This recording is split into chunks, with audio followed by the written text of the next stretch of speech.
To my channel. आज अपन बात करेंगे टैक्सेशन कैसे लगता है शेयर्स और म्यूचुअल फंड्स में। टैक्सेशन बहुत ही इंपॉर्टेंट पार्ट प्ले करता है हमारी लाइफ में। तो हमें पता रहना चाहिए कि हम जिस चीज़ में इन्वेस्ट कर रहे हैं उसमें टैक्स कैसे लगता है, बिकॉज टैक्स कब लगेगा, जब आप बेचेंगे। अभी आप खरीदने में कोई टैक्स नहीं है तो आपको उतना आइडिया नहीं रहता है। जब आप बेचेंगे तब आपको इम्प्लीकेशन आएंगे। तो अपन उसके बारे में आज पता करते हैं। जब भी आप शेयर या म्यूचुअल फंड बेचते हैं तो वो एक कैपिटल असेट है। तो जब भी उसके सेल में जो भी गेन या लॉस होता है उसे अपन कैपिटल गेन या कैपिटल लॉस बोलते हैं।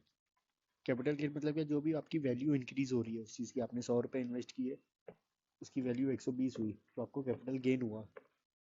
यानी ये रियलाइज कब होता है, जब आप उस असेट को बेच देते हैं। तो जब भी आप 100 का असेट 120 में बेचेंगे तब आपका 20 रुपये का प्रॉफिट हुआ। जब तक आप बेचेंगे नहीं तब तक वो रियलाइज नहीं है, तब तक वो अनरियलाइज है।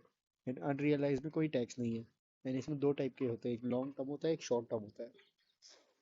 पहले अपन बात करते हैं लिस्टेड इक्विटी शेयर्स की। लिस्टेड इक्विटी शेयर्स में लॉन्ग टर्म मतलब क्या होता है, अगर आप उसे 12 महीने के बाद बेचेंगे, मतलब आपने आज खरीदा है, 12 महीने के बाद आपने बेचा तो आपको लॉन्ग टर्म कैपिटल गेन लगेगा। आपने 12 महीने से पहले बेचा तो आपको शॉर्ट टर्म कैपिटल गेन लगेगा। एंड उस पर टैक्स कैसे लगता है, अगर लॉन्ग टर्म है तो 10% टैक्स लगता है 1 लाख के ऊपर। मतलब आपने 1 लाख रुपए इन्वेस्ट किया एंड आपने बेचा उस चीज़ को 2.5 लाख में, तो आपका टोटल प्रॉफिट कितना हुआ, 1.5 लाख। पर आप 1.5 लाख में आपको 1 लाख तक कोई टैक्स नहीं है। एंड बाकी 50,000 पे 10% से टैक्स है, मतलब 5,000 रुपये। तो 1 लाख के ऊपर आपको जितना भी प्रॉफिट होगा उस पर 10% टैक्स आएगा। और वहीं अगर शॉर्ट टर्म की बात करें तो सीधा सीधा 15% का टैक्स है। यहाँ पे आपको कोई 1 लाख का बेनिफिट नहीं मिलता है। आपने 1 लाख की चीज़ 1.5 लाख में बेची तो सीधा सीधा 50,000 पे 15% आपको टैक्स लगेगा। फिर अपन बात करते हैं अगर आपको लॉस होता है तो इसे हम अपन कैरी फॉरवर्ड कर सकते हैं। कैरी फॉरवर्ड मतलब क्या, इस साल मुझे लॉस है, नेक्स्ट ईयर मुझे गेन हुआ तो सेट ऑफ हो जाएगा, मुझे नेक्स्ट ईयर गेन में टैक्स नहीं पे करना पड़ेगा। लॉन्ग टर्म कैपिटल लॉस है तो वो सिर्फ गेन के साथ सेट ऑफ हो सकता है। ये बात ध्यान रखिए। एंड कोई और हेड के साथ, जैसे सैलरी हो गई, हाउस प्रॉपर्टी की इनकम हो गई, उसके साथ आप इसे सेट ऑफ नहीं कर सकते। एंड आप इस साल के लॉस को 8 साल तक कैरी फॉरवर्ड कर सकते हैं। फिर आप जब भी शेयर्स में इन्वेस्ट करते हैं तो आपको डिविडेंड मिलता है, तो वो डिविडेंड भी टैक्सेबल होता है। तो वो डिविडेंड अगर आपको ट्रेडिंग एक्टिविटी से मिला है तो वो बिजनेस इनकम माना जाता है।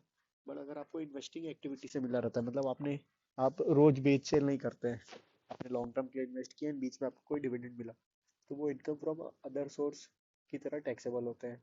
इन दोनों ही केस में आपके स्लैब रेट, जो भी आप स्लैब रेट में है, 5%, 10%, 20%, 30%, उसमें आप टैक्सेबल हो जाएगा ये चीज़। फिर अपन बात करते हैं म्यूचुअल फंड। म्यूचुअल फंड हमेशा दो तरह के होते हैं, एक होते हैं इक्विटी, एक होते हैं डेट। तो जो इक्विटी ओरिएंटेड म्यूचुअल फंड्स है वो same to same equity share जैसे टैक्स होते हैं, जो अभी पीछे अपन ने बात की, सेम टू सेम वैसा ही टैक्सेबल होता है उनमें। लेकिन अगर अपन डेट फंड्स की बात करें तो इसमें कैपिटल का लॉन्ग टर्म और शॉर्ट टर्म का मीनिंग चेंज हो जाता है। यहाँ पे 36 मंथ्स आ जाता है, मतलब 3 साल। अगर आपने 3 साल बाद बेचा तो लॉन्ग टर्म, 3 साल के अंदर बेचा तो शॉर्ट टर्म। यहाँ पे अगर आपको लॉन्ग टर्म हुआ है, मतलब आपने 3 साल के बाद बेचा है, तो आपको 20% से टैक्स आएगा विद इंडेक्सेशन। इंडेक्सेशन क्या होता है, अगर मैं आपको सिंपल में बताऊं, अगर आज मैंने कोई चीज़ 100 में खरीदी और उसे मैं 5 साल बाद बेच रहा हूँ, तो 5 साल बाद वो 100 रुपए की तो रहेगी नहीं। अगर मैं 150 में बेच रहा हूँ बट मेरा कॉस्ट भी तो इन्फ्लेशन एडजस्टेड हो जाता है। 100 को अगर मैं इन्फ्लेशन एडजस्ट करूँ तो फॉर एग्जाम्पल 115 रुपये आता है, तो मेरा गेन लगेगा 150 माइनस 115, 115 माइनस होगा, 100 माइनस नहीं होगा। मेरा जो कॉस्ट है वो 115 बन जाएगा। जो भी इन्फ्लेशन एडजस्टेड रहता है उसे अपन इंडेक्सेशन बेनिफिट बोलते हैं। तो आपका अगर लॉन्ग टर्म गेन है तो 20% विद इंडेक्सेशन, और अगर आपको शॉर्ट टर्म कैपिटल गेन है तो आपका जो भी स्लैब रेट है उसके हिसाब से टैक्सेबल हो जाएगा।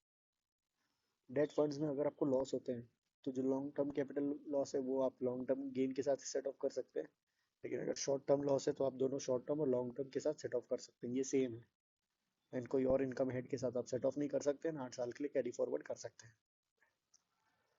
फिर आजकल काफ़ी लोग इंट्राडे ट्रेडिंग करते हैं, तो उसके बारे में अगर मैं बताऊँ, इंट्राडे क्या होता है, आप एक ही दिन पे बेच भी रहे हैं, खरीद भी रहे हैं, या पहले खरीद रहे हैं फिर बेच रहे हैं।